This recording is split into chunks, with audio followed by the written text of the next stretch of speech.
What's up, Cleveland? Look, man, this the recap from the game four against Indiana Pacers.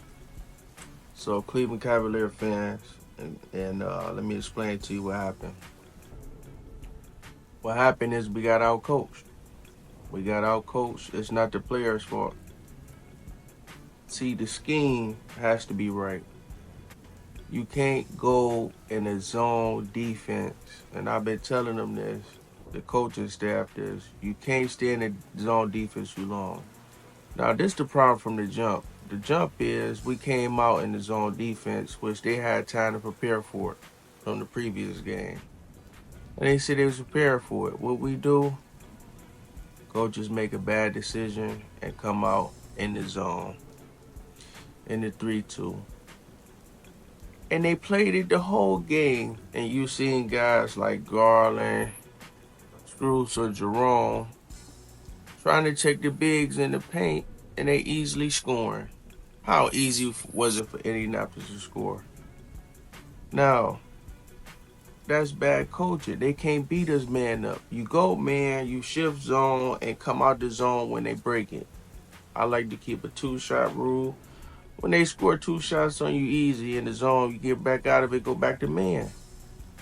But you can't go the 3-2 the whole game like that's the answer and we in the playoffs. Come on, coaching staff. We gotta make better decisions than this. And I don't get it.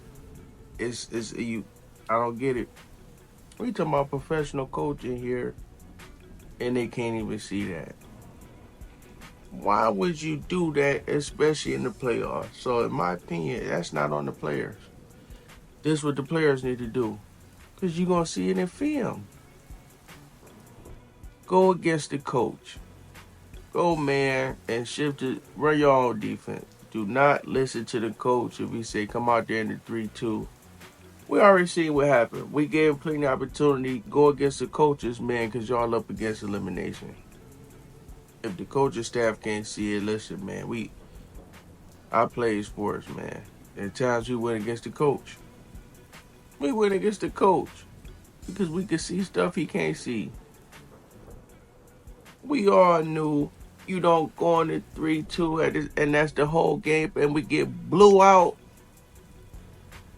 One of the worst performances, and it's not even because everybody want to blame the energy, this and that. Now listen, the energy, I get it, but also what affects is when the player realize, man, we about to run something we don't even want to run, which is a 3-2 the whole game. That's why they score easy, and the team could give up and say, look, the strategy is off. Now, even with that, we got to have a ball moving offense. Come on now. Jarrett Allen only had 2 points. 2 points. That means y'all not give y'all big man the brought. Offensively, coaching staff, we have to run plays. It's too much one-on-one pick at the top of all this mess. No, man, where the cut at, man? Where the play calling at? I ain't see an alley-oop. Nobody called for the alley-oop.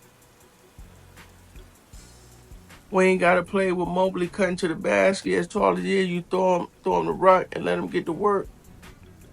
We ain't got to play with the big man just isolate somebody, do what they do.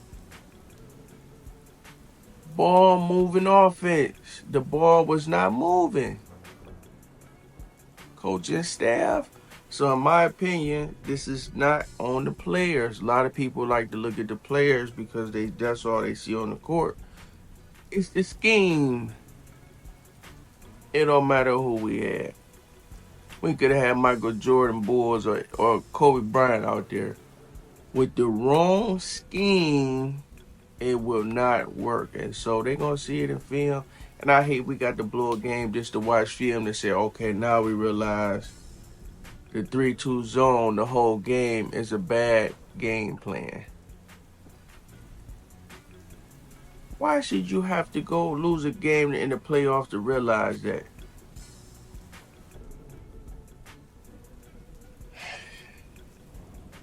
What we gonna do? Wait the next year and try to do another 3-2 the whole game?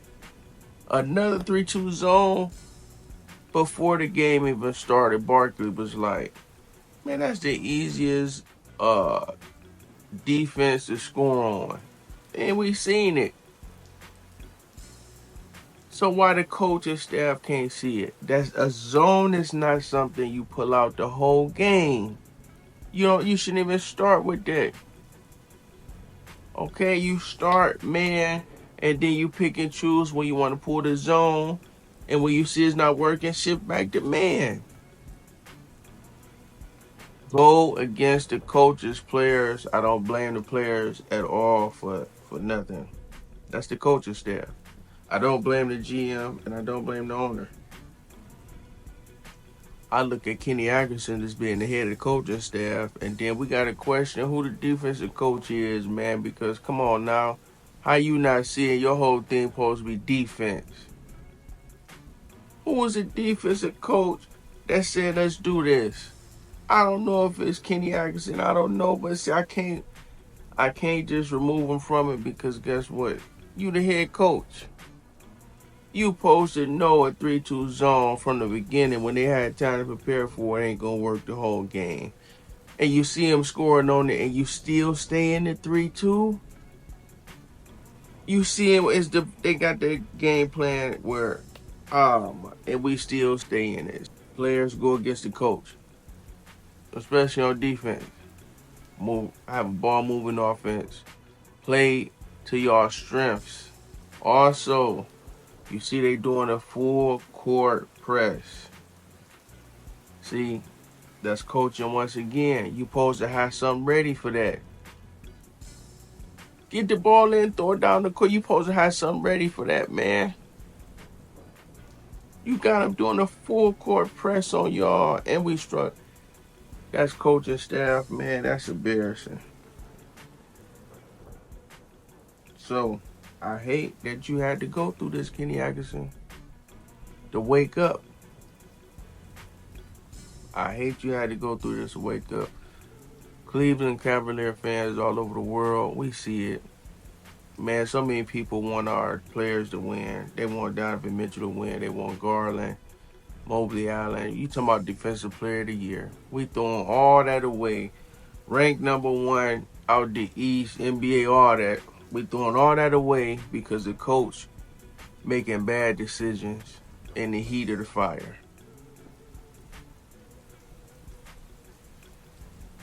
So, I know people gonna blame the players. That's what they always do. But the players can't come out and say, look, man, we don't agree with the coach doing.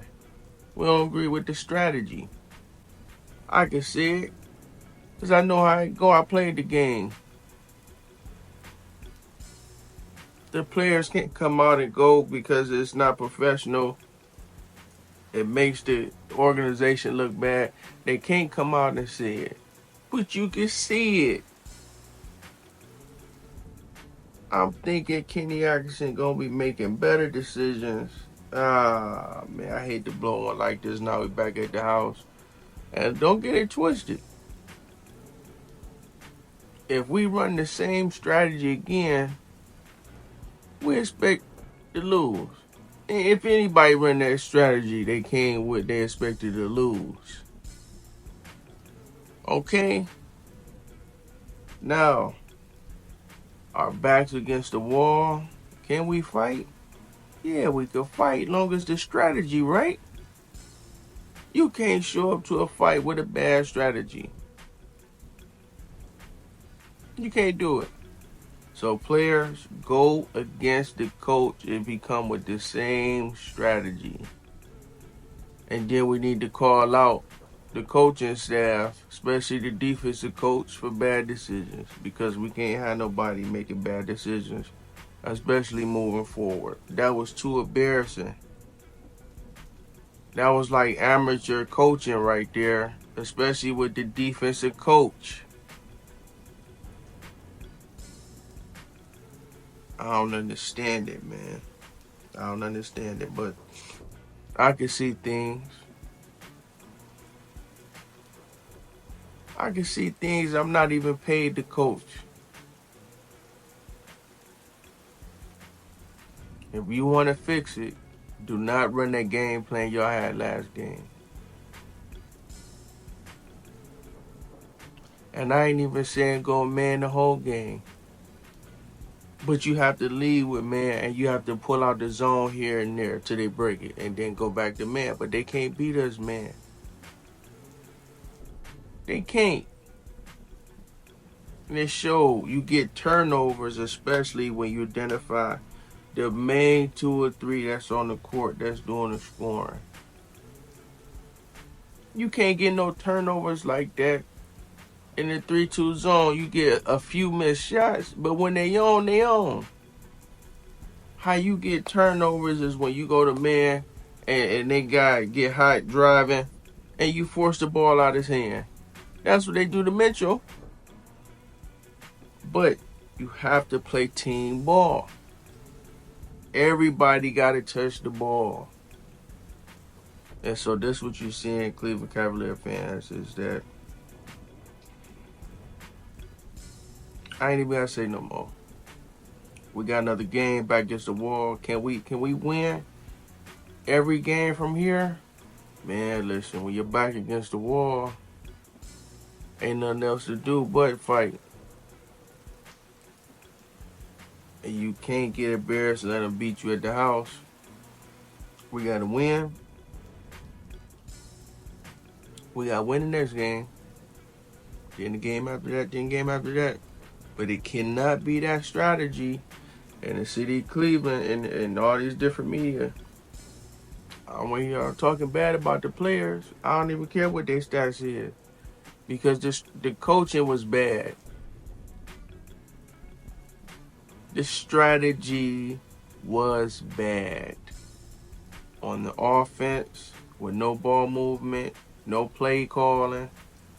And on the defense, coming out of the 3-2 zone the whole game, where you have mismatches with guys who score easy.